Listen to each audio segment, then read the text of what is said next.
Elevator education থেকে Souvik sir কথা বলছি। আজকে ভিডিওটা কিন্তু অত্যন্ত গুরুত্বপূর্ণ। পুরো ভিডিওটা কিন্তু আপনারা অবশ্যই দেখবেন, এবং বিশেষ করে যাদের একটু অর্থনৈতিকভাবে পিছিয়ে অথচ এমবিএ করতে চাইছেন ম্যাকআউট থেকে, এবং ফুল টাইম এআইসিটি অ্যাপ্রুভাল এমন একটা কলেজ থেকে যেখানে ম্যাকআউটের অ্যাফিলিয়েশন থাকবে এবং ফুল টাইম এআইসিটি অ্যাফিলিয়েশনও থাকবে। তো দেখুন, আপনারা সবাই জানেন যে এমবিএ একটা অত্যন্ত এক্সপেন্সিভ কোর্স, এটা লোকের অনেকেরই ধারণা আছে। এবং দেখুন, এমবিএর যে গভর্নমেন্ট ইউনিভার্সিটিগুলো আছে, মানে ক্যাম্পাসগুলো, যেমন সিইউ বা কল্যাণী বা যাদবপুর, এইগুলো যেগুলো আছে সেখানে কিন্তু সিট খুব মানে লিমিটেড, মানে কারো হয়তো 35টা সিট, তার মধ্যে এসসি এসটি ওবিসি অনেক কিছু কোটা আছে। কাজেই ডেফিনেটলি গভর্নমেন্ট ইউনিভার্সিটিগুলো, কল্যাণী, বার্ডওয়ান বা সিইউতে ফিস অনেক কম, গভর্নমেন্টেড খুবই কম লাগে, কিন্তু সেখানে দেখুন সবাই কিন্তু চান্স পাবে না। এবং যারা মনে করছেন যে প্রাইভেটে কমের মধ্যে এমবিএ করব, যার কিন্তু রেগুলার একটা ইউজিসি ডিগ্রি থাকবে এবং এআইসিটি অ্যাপ্রুভাল থাকবে, সেক্ষেত্রে কিন্তু আমি আপনাদের বলবো, আমি কিন্তু কাউকে ফোর্স করছি না, আর আমাদেরকে দয়া করে দালাল ভাববেন না। আমরা কিন্তু টিচার, আমারও কাছে যারা স্টুডেন্ট পড়ে তাদেরকেও আমি হেল্প করেছি, এবং অনেকেরই দেখুন এমবিএ যেহেতু একটা এক্সপেন্সিভ কোর্স, অনেকের পক্ষেই সম্ভব না যে 5 লাখ 6 লাখ 7 লাখ দিয়ে করা। কারণ আপনি যদি ম্যাকআউটের একটু প্রপার কলকাতার কলেজে যান, সল্টলেক জোন বা রুবির ওদিকে, আপনার মিনিমাম দেখবেন 5 থেকে ফিস শুরু, 5 লাখ থেকে 5, 5.5, 6, 6.5 লাখ, 7 লাখ থেকে 8 লাখ অব্দি আছে। তো যাদের একটু অসুবিধে আছে, যারা মনে করছেন যে 2024 সালে এমবিএ তে অ্যাডমিশন নেবেন প্রাইভেটে ম্যাকআউট ইউনিভার্সিটির আন্ডারে, এআইসিটি অ্যাপ্রুভ থাকবে, অথচ আপনারা কলেজ পাচ্ছেন না, মানে যেখানেই যাচ্ছেন সেখানে আপনার দেখছেন যে 5 লাখ, 4.5, 5, 6, 6.5, 7 এরকম হয়ে যাচ্ছে, তাদেরকে আমি অ্যাডভাইস করব যে আমাদের কাছে কিন্তু একটা প্রপোজাল আপনাদের কাছে আছে, যে রিসেন্ট যে কারেন্ট যে ফিসটা আছে ব্যারাকপুরের দিকের কলেজ, পুরোপুরি নামটা যদি আমি বলতে পারছি না, কারণ আমাদের ডিসক্লোজার করা একটু আমাদের পক্ষে উচিত হবে না, সেটা আপনাদের পার্সোনালি আমাকে ওই যে এটার নাম্বারটা আমার কল করতে দেওয়া আছে, যদি কারোর মনে হয় এনকোয়ারি করতে পারেন। সেখানে অবধি এখনো অবধি ফিস কিন্তু 2.7 লাখ আছে, 2,70,000 ফিস আছে। এটা ম্যাকআউটের আন্ডারে আইসিটি অ্যাপ্রুভ। এবং এর সিট বুকিং যে ফিসটা আপাতত যেটা আমি শুনলাম এইচওডির কাছ থেকে, সেটা কিন্তু 10,000 টাকা। ইনিশিয়াল আপনারা 10,000 টাকা দিয়ে সিট বুক করতে পারেন। তবে একটা জিনিস যেটা মাথায় রাখতে হবে, ম্যাটে স্কোর কিন্তু লাগবে। যদি কারুর এই রিসেন্ট যে ম্যাটটা, মার্চের ম্যাটটা হয়ে গেল বা ফেব্রুয়ারিটা হলো, কারুর যদি না দেওয়া থাকে, অবশ্যই কিন্তু মেয়ের ম্যাটটা দিয়ে রাখবেন। তবে মে ম্যাট দেওয়ার আগেও আপনি সিট বুক করতে পারেন, কিন্তু কনসিডার হচ্ছে মে ম্যাটের স্কোরটা আপনাকে সাবমিট করে দিতে হবে মে ম্যাটের রেজাল্টটা বেরোলে। তো একটা মিনিমাম ম্যাটে অ্যাপিয়ারেন্স দরকার, এইটা কিন্তু আপনাকে খেয়াল রাখতে হবে, সেটা কিন্তু আমি বলে দিলাম।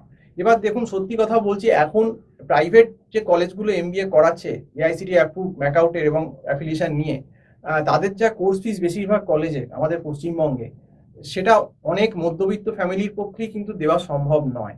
তো আমি আপনাকে বলবো, একই ফিস আপনি সল্টলেকে যাচ্ছেন, সেই ম্যাকআউটের ডিগ্রি আইসিটি অ্যাপ্রুভ, আবার এখান থেকে যেখানে আপনাকে বললাম সেখানেও কিন্তু ম্যাকআউটের ডিগ্রি আইসিটি অ্যাপ্রুভ, দুটো ডিগ্রি কিন্তু সেম। সেই দুটো ডিগ্রির জন্য কোনো জায়গায় আপনাকে 6 লাখ, 6.5 লাখ, 7 লাখ বেয়ার করতে হচ্ছে, আবার কোনো জায়গায় যে আমি যে কথা বললাম সেখানে আপনাকে 2,70,000 বেয়ার করতে হচ্ছে। তো ইনিশিয়াল আপনি 10,000 টাকা দিয়ে সিট বুক করতে পারেন, আর ম্যাটে স্কোরটা লাগবে।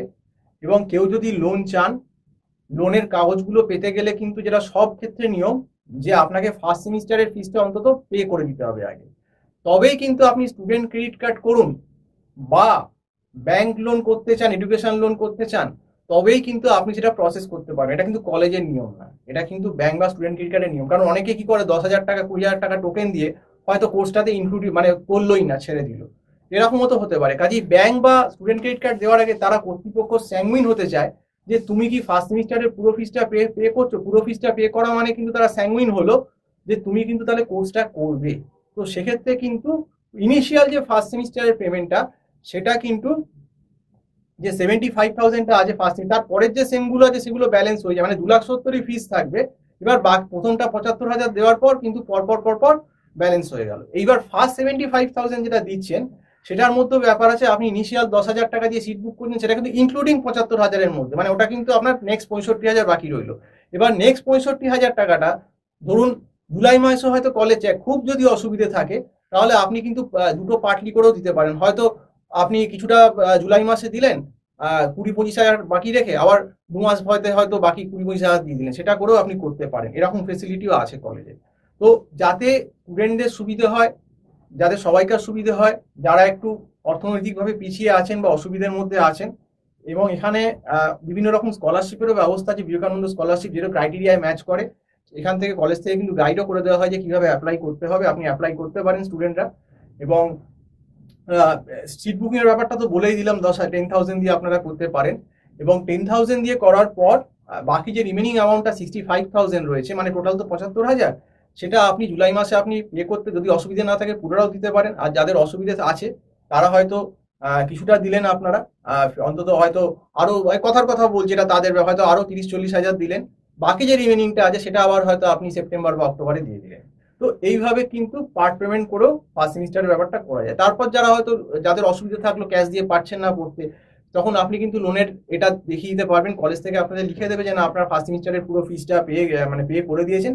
সেটা দেখিয়ে কিন্তু আপনি স্টুডেন্ট ক্রেডিট কার্ড বা আপনি লোনের অ্যাপ্লাই বা এডুকেশন লোনের অ্যাপ্লাই কিন্তু তখন করে দিতে পারবেন। কাজে আমার মনে হয় যে এমবিএ এর মতো একটা এক্সপেন্সিভ কোর্স সবাই তো আর গভর্নমেন্ট ইউনিভার্সিটিতে চান্স পাবে না, কারণ সেখানে সিটও খুব কম, লিমিটেড, এবং তার মধ্যে আবার এসসি এসটি ওবিসি বিভিন্ন রকম কোটা আছে। কাজেই যারা মনে করছেন যে না প্রাইভেট থেকেই করতে হবে, তাদের কাছে কিন্তু এইটা অত্যন্ত নমিনাল ফিস। এখনকার দিনে 2,70,000 কিন্তু আপনাকে কোনো কলেজই প্রায় দেবে না, অন্তত কলকাতার মধ্যে আমি এতটুকু বলতে পারি, খুব কম কলেজই আছে। তো এবং এদের কিন্তু পুরোপুরি ম্যাকআউট এবং এআইসিটি অ্যাপ্রুভ। আরেকটা কথাও বলে দিচ্ছি আপনাদের, যেটা মাথায় রাখবেন সবাই, এমন কলেজে ঢোকাবেন না যেখানে ম্যাথ ছাড়া ঢুকতে কোনো এন্ট্রান্স ছাড়া আপনাকে নিয়ে নিচ্ছে। সে যতই বলুক, আপনি জানবেন কিন্তু ম্যাক্সিমাম সেই সমস্ত যারা করাচ্ছেন যে সমস্ত কলেজ, তাদের ডিগ্রি রেগুলার নয় এবং তাদের কিন্তু এআইসিটি অ্যাপ্রুভাল নেই। এবং আপনার ছেলে বা ছাত্র বা ছাত্রী যদি এমবিএ ডিগ্রিটা এআইসিটি অ্যাপ্রুভাল না থাকে বা রেগুলার না হয়, তাহলে কিন্তু পরে গিয়ে অনেক ভালো ভালো এমএনসিতে কিন্তু সে আটকে যাবে। অনেকে বলে দেখবেন যে ম্যানেজমেন্ট কোর্স এমবিএ, এটা তো এআইসিটি লাগে না, টেকনিক্যাল কোর্সে লাগে, এরকম বহু আমি শুনেছি। দেখবেন আপনি এতে পড়লেও দেখবেন অনেক রকম লজিক এরা বলে। কিন্তু আপনি যাই বলুন তাই বলুন, আপনি বড় বড় দেখবেন যেগুলো ধরুন কোনো সেন্ট্রাল গভর্নমেন্টের ম্যানেজমেন্ট ট্রেনিং চাইছে, কোল ইন্ডিয়া বলুন বা হয়তো বলুন এলটি বলুন, তো সেক্ষেত্রে কিন্তু দেখবেন অনেক ক্ষেত্রেই কিন্তু লিখে দেয় যে MBA full time degree with AICTE approval degree হয়, 2 বছরের 2 ইয়ার্স ফুল টাইম ডিগ্রি। তো সেক্ষেত্রে কিন্তু মুশকিলে পড়ে যাবেন। অনেক বড় বড় এমএনসি কিন্তু regular degree MBA with AICTE ছাড়া নেয় না, এটা কিন্তু আপনাদের আগেই সাবধান করে দিচ্ছি।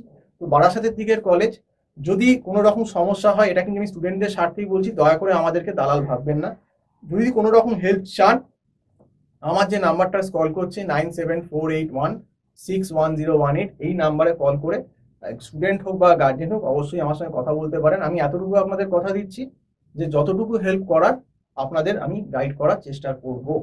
কারণ অনেকেরই আছে দেখুন যে টাকা সমস্যা হবে এখনকার দিনে। দেখুন এমনি ইকোনমি খুব খারাপ, আর এমবিএ এর মধ্যে একটা কোর্স করতে গেলে কিন্তু MBA is a very expensive course, কিন্তু তার মধ্যেও যতটা ম্যানেজ করা যায়, এটা কিন্তু 2.7 লাখটা কিন্তু আমি বলবো অত্যন্ত নমিনাল প্রাইভেট কলেজের ক্ষেত্রে।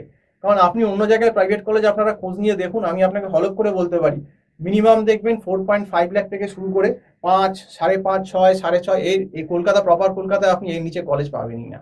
আর সব থেকে বড় কথা, এটা হচ্ছে ম্যাকআউটের আন্ডারে, একদম স্টেট গভর্নমেন্ট ইউনিভার্সিটির আন্ডারে with full AICTE approve, all India council of technical এডুকেশনের অ্যাপ্রুভাল আছে।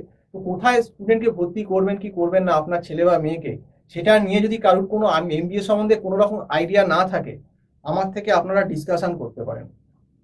স্টুডেন্টকে ভুল জায়গায় ভর্তি করবেন না। একটা কলেজ আপনাকে হয়তো দেখবেন অনেক ব্রোকার থাকে, আপনাকে ডিরেক্ট ফোন করে বললো যে এক্ষুনি অ্যাডমিশন হয়ে যাবে, চলে আসুন, কিচ্ছু ম্যাট ফ্যাট দিতে লাগবে না। এই ভুলটা কখনো করবেন না। আপনারা জেনে রাখবেন যে সমস্ত জায়গায় এরকম বলছে যে উইদাউট ম্যাট বা কোনো ক্যাট ছাড়া, কম্পিটিটিভ এক্সাম ছাড়া ঢোকাচ্ছে, সেখানে কিন্তু সেই ডিগ্রি রেগুলার হতে পারে না এবং সেখানে এআইসিটি অ্যাপ্রুভালও সবসময় থাকে না। এইটা কিন্তু মাথায় রাখবেন। কাজেই তখন কিন্তু হয়তো আপনার এমবিএ ঢুকলেন, কিন্তু অনেক জায়গায় ডিগ্রিটা কিন্তু ফুলফিল হলো না ভালোভাবে, সেটা কিন্তু নন এআইসিটি হয়ে গেল। সেক্ষেত্রে কিন্তু পরবর্তীকালে কেরিয়ারে যখন সে বেরিয়ে গেল ছেলে বা মেয়েটি ডিগ্রি নিয়ে, পরে কিন্তু অনেক জায়গায় এসে সমস্যার সম্মুখীন হতে পারে। তো যাই হোক, যদি মনে করেন যে কম ফিজের মধ্যে, যাদের, আমি সবাইকে কিন্তু আবারও বলছি না, কোনো রকম ফোর্স করছি না, যাদের অসুবিধা আছে, যারা একটু লো ফিজে প্রাইভেটে ম্যাকআউটের আন্ডারে করতে চান, তারা আমাকে 9748161018 কল করে কথা বলতে পারেন। তো আজকে এই অবধি বলেই শেষ করছি। নমস্কার।